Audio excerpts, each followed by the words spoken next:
Pray for Sumatra. Hari ini, Sumatera kembali berduka.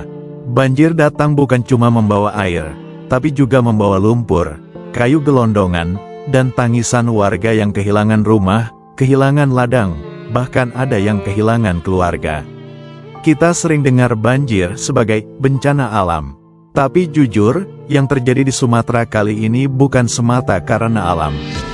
Ada campur tangan manusia, yang pelan-pelan menghancurkan benteng pertahanan bumi. Hujan memang turun deras, tapi hujan tidak pernah jadi masalah besar kalau hutan masih berdiri. Masalahnya, banyak hutan di Sumatera yang sudah hilang. Pohon ditebang tanpa izin, lahan dibuka besar-besaran, tambang menggali perut bumi, dan kayu gelondongan mengalir deras lewat sungai. Yang dulu hijau, sekarang jadi tanah gundul kecoklatan. Sebenarnya fungsi hutan itu sangat sederhana. Akar pohon menahan tanah, mencegah longsor, menyerap air hujan, menunda aliran air ke sungai.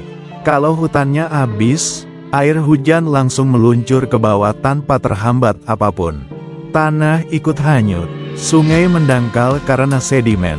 Kayu sisa tebangan terbawa arus dan menyumbat jembatan maupun aliran sungai.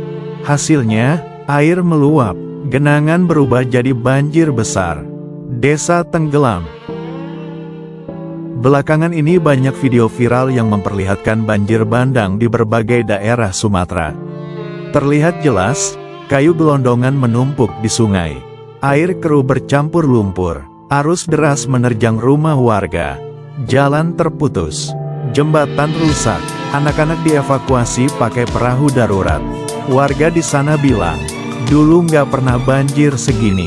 Setelah hutan di atas sana dibabat, tiap hujan lebat pasti banjir. Itu bukan cerita satu desa, itu terulang di banyak tempat. Setiap kali hujan besar turun, warga hidup dalam ketakutan. Air naik lagi nggak ya? Rumah aman nggak ya? Anak-anak bisa tidur nggak malam ini?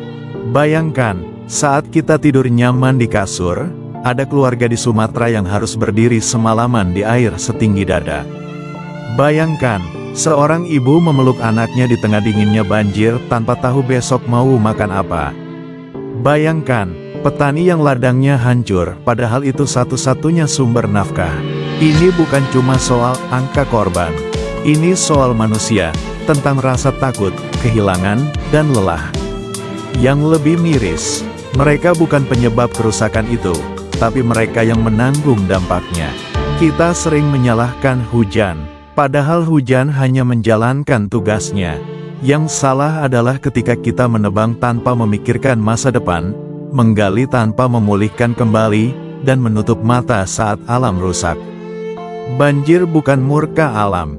Banjir adalah konsekuensi dari keserakahan manusia. Hari ini, mari kita kirim doa untuk Sumatera. Semoga air segera surut. Semoga luka warga cepat terobati. Semoga alam diberi kesempatan untuk pulih kembali. Kalau kamu merasa tidak bisa membantu banyak,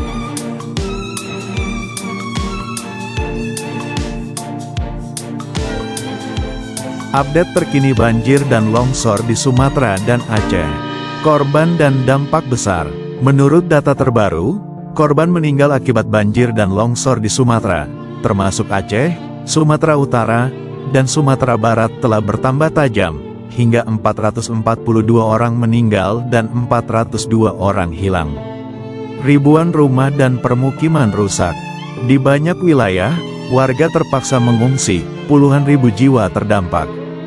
Di Aceh saja, beberapa desa dinyatakan hilang, ada kampung yang hilang entah kemana, setelah diterjang banjir bandang. Kerusakan tidak hanya rumah, infrastruktur vital seperti jembatan dan jalan ikut rusak, banyak akses terputus. Respon cepat dan upaya penanganan. Pemerintah dan lembaga terkait termasuk BNPB telah mengerahkan tim SAR, distribusi logistik darurat, dan membantu evakuasi korban. Pesawat dan alat berat dikerahkan ke daerah terisolasi.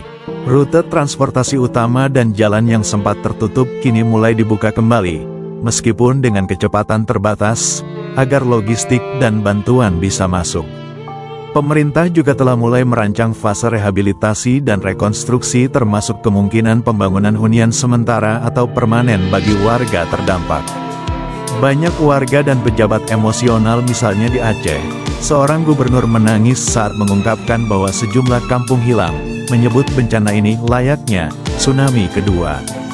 Di satu lokasi, ditemukan bangkai gajah Sumatera yang terseret banjir menunjukkan dampak tidak hanya pada manusia, tapi juga satwa dan lingkungan.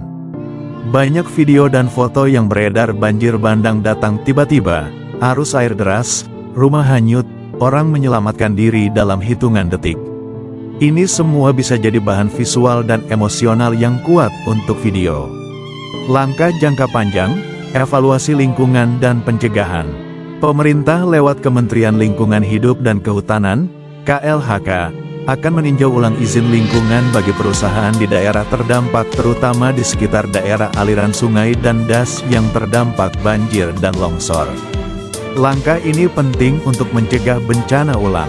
Upaya restorasi infrastruktur dan akses logistik ke daerah-daerah terpencil terus diupayakan, agar bantuan cepat sampai dan pemulihan bisa berjalan.